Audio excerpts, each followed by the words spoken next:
Now, the rest of the story. Hey, welcome back, guys. Well, I've never officially done a video on this shed. This is actually Brittany's summer home. The reason I say that is because ever since Brittany and I had gotten together,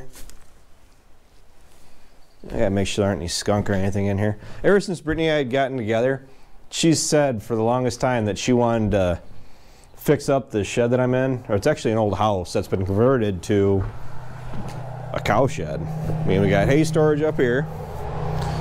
At one time when we used to fill all of this with small square bales, we used to fill all of this,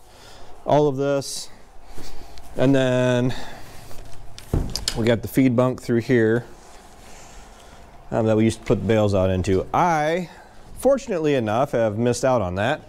Anybody was wondering where the Gale rake is currently hiding? It's currently in the lean-to of this barn, which I don't know how much longer it's actually going to be down here. We might actually have to move it, because the plan is potentially, maybe, possibly, there's a couple scenarios that could be going down. Number one, which is my preferred method, would be I get a bunch of cows and I start putting cows down in this pasture again, start utilizing this shed. I mean, it'd be nice if I could actually overwinter them year-round down here again. Number two is we're going to fill this shed completely up with hay. And we haven't been doing that the last couple of years, but it seems how we are gradually expanding our hay acres, and we may end up having to required to utilize this whole shed as far as getting hay in here.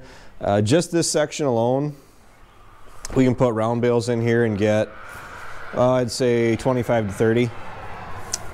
And it looks like a lot, but in this lean-to, we could probably get about 20 to 25, because we can't really stack them more than one layer, because it just doesn't give us enough clearance in the middle.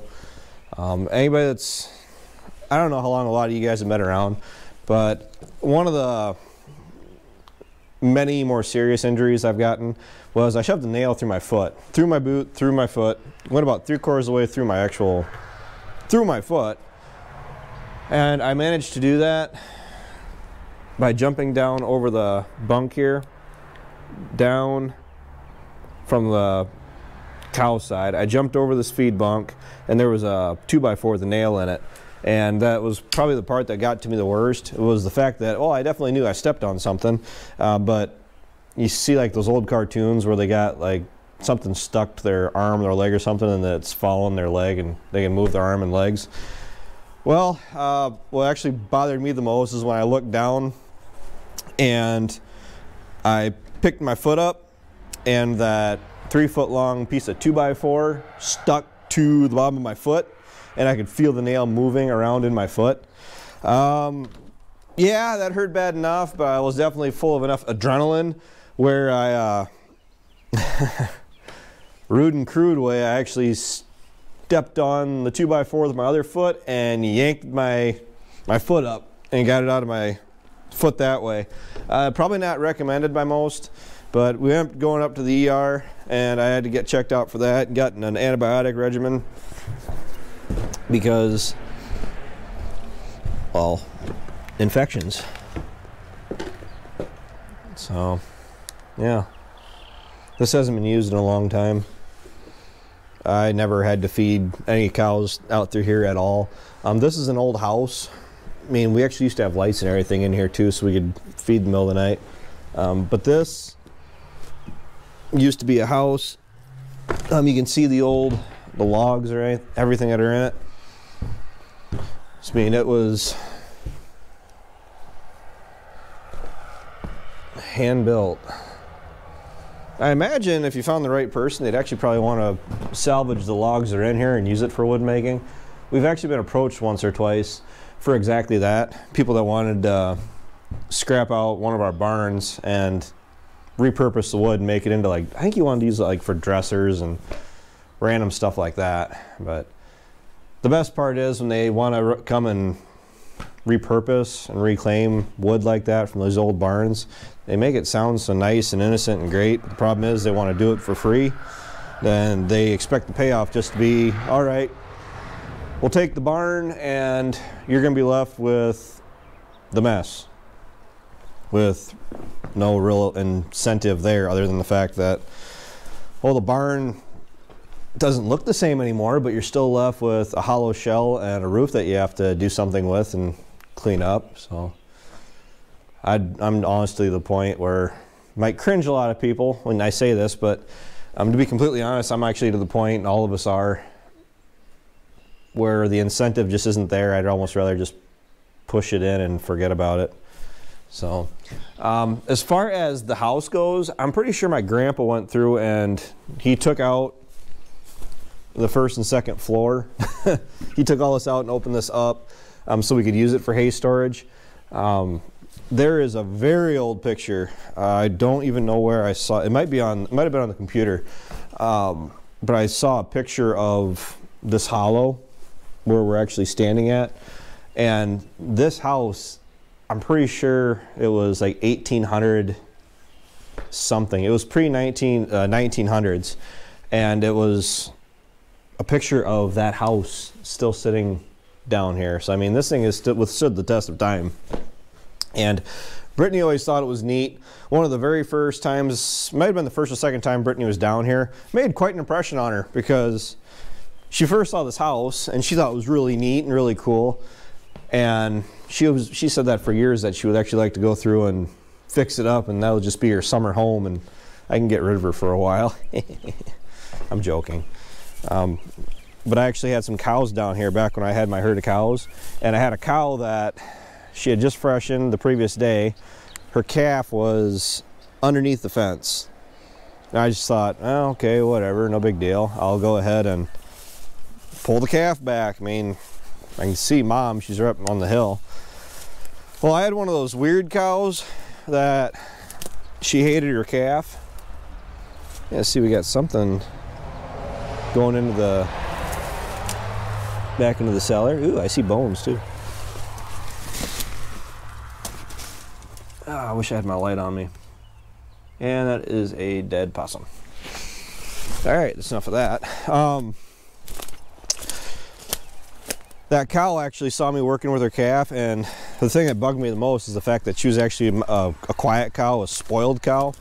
She was always the one that, out of all of them, she would let you play with her. You'd pet her head or whatever, everything else like that.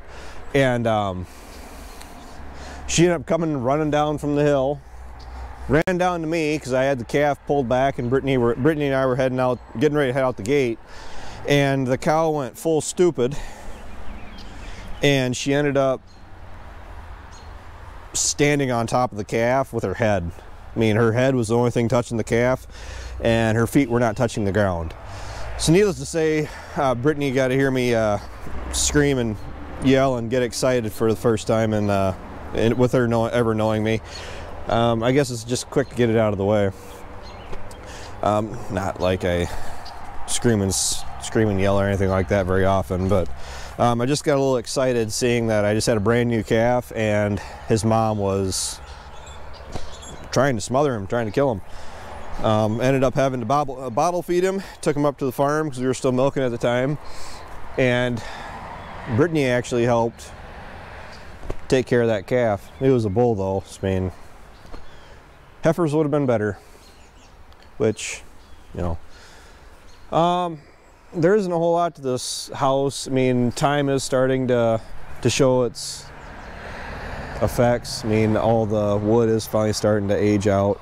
Mom painted this whole building red probably, gosh, 8 to 5 years ago, give or take, and it is starting to just show some wear and tear.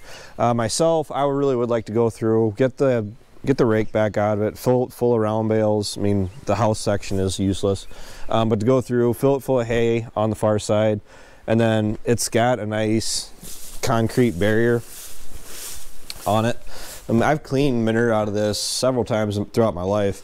What I'd like to do is actually get this pasture up and cranking again.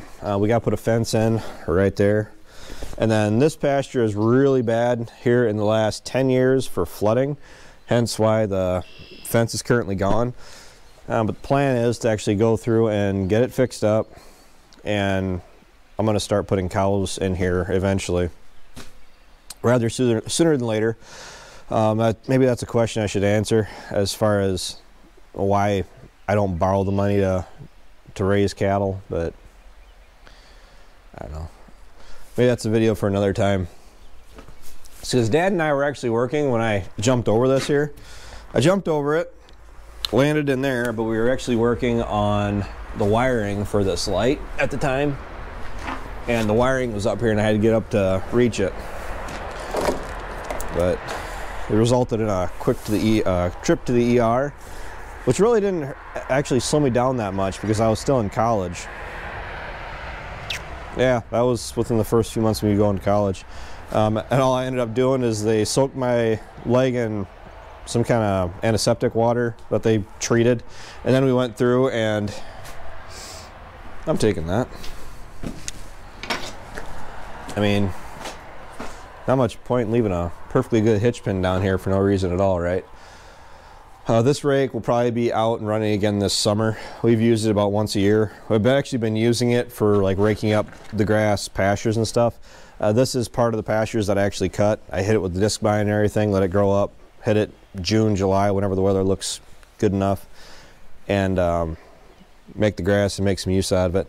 Yes, the goal is to put cows out here. We just gotta do some fencing, but in time, right? So, all right, I gotta go up and see what Brittany's actually up to because she's up at the house.